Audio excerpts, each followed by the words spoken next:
Oh, hi. It's a very special day today.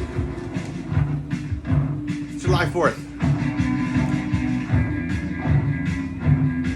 Not sure if you know what that means. I know what it means for me. I don't want to foreshadow anything that's going to take place later on in this episode, so let's go in chronological order as we always do.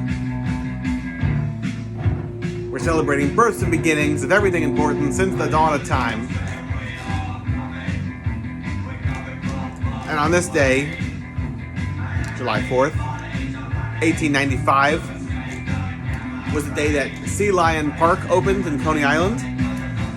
This was America's first amusement park, opened by Captain Boynton,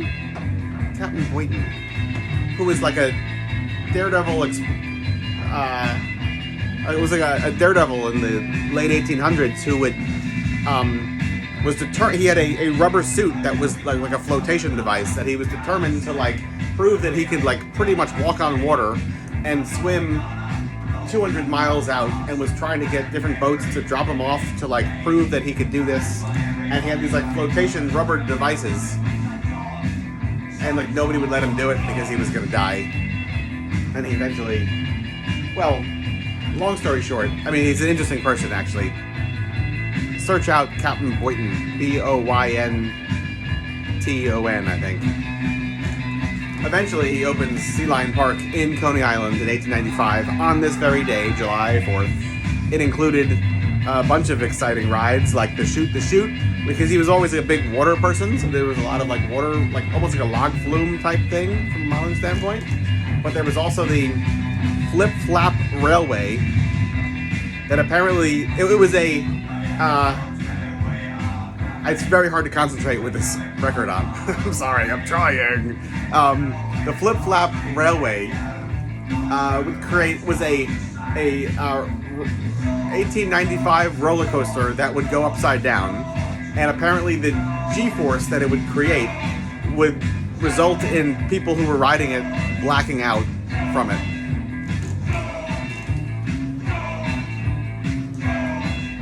There's almost no pictures of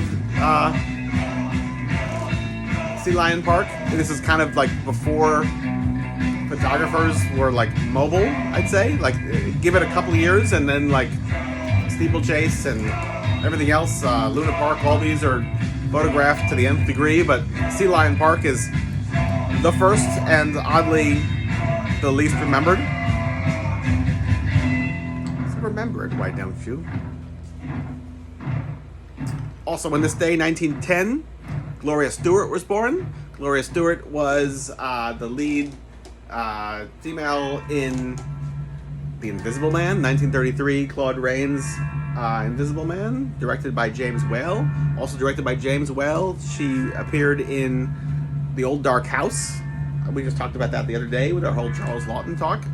Which, by the way, I forgot to mention, he was also Dr. Moreau in Island of the Lost Souls, which is connected because the meteors, everything comes together. So, somehow my life is all connected. I don't know how that happens, but it seems to happen. Gloria Stewart, so Invisible Man, Old Dark House. She's also in It's Great to Be Alive, which was thought to be a lost movie for the last 80 years, 90 years, whatever the math is. It came out in about 33-ish, and it was a, long story short,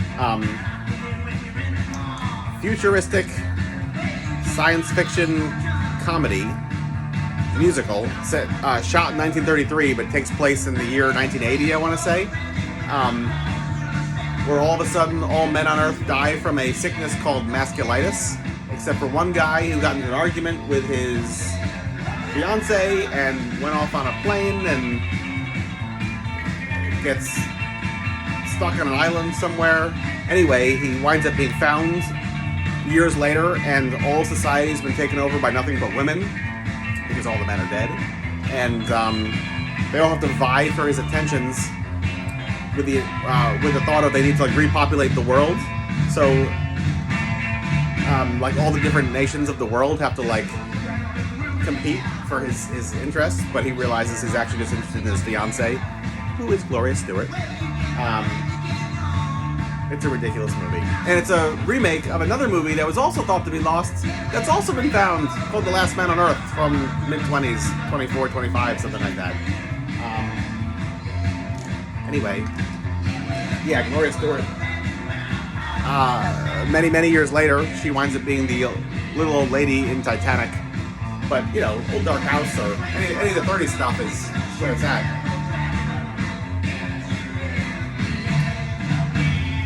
I'll say it's 1962, but maybe it's 1964. I don't know. Sometimes I write these things down ahead of time, and other times I just talk.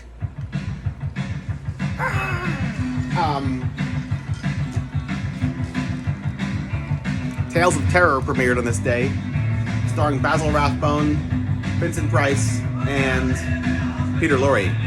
And I used film stills from Tales of Terror for a zine I made when I was 14 called Today's Decay. Hence the name of this video series, Today's Decay. Everything comes together. George Norrie's an idiot, but I don't believe in coincidences. This is not a coincidence. I decided it myself.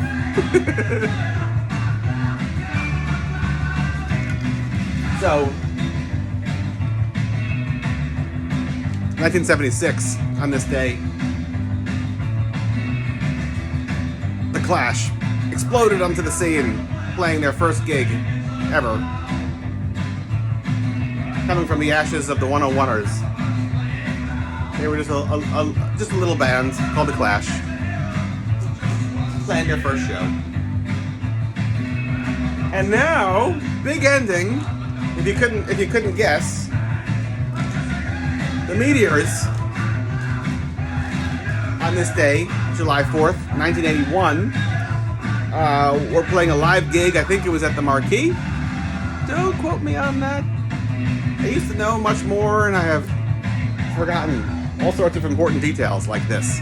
But I can tell you for certain on July 4th, 1981, the Meteors played a live gig, and a segment of it was captured on recording. I don't really want to stop this record. I'm having trouble here. But anyway, a part of it was captured.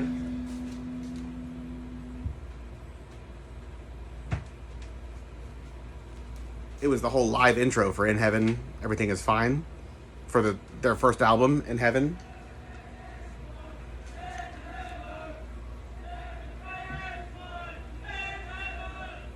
This is how everything starts. This is the beginning of everything.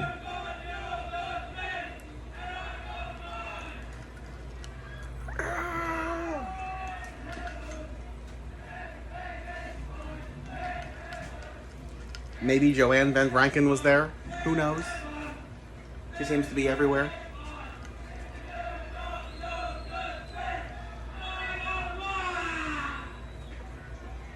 Yeah, anyway. I mean, it's the intro to, like, the best album in the world. So, to me, this is not the day that Meteors began, but it's the day In Heaven began. Was July 4th, 1981.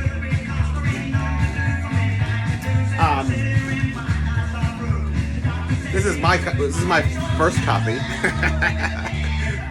If you can see here, it's written all over with property of WBAU. There was a record store about 15 minutes from my house I grew up in, Infinity Records in Seaford, Long Island, that had a awesome $1 and $2 bin of, like, various record stores just getting, or rather various radio stations getting rid of their vinyl. So everything was, like, in pretty damn good condition, but, like, you know, written all over. Property of WBAU. No. Property of me. So I got In Heaven, my first copy of In Heaven, for like $2 in the cutout bin, basically up the block from my house, which is ridiculous. What was this record doing on Long Island? I don't know. But I know what it's been doing ever since. It's been in constant rotation. So, July 4th, the meteors. I mean, every day, the meteors. But the meteors, July 4th. Until next time, folks. Bye.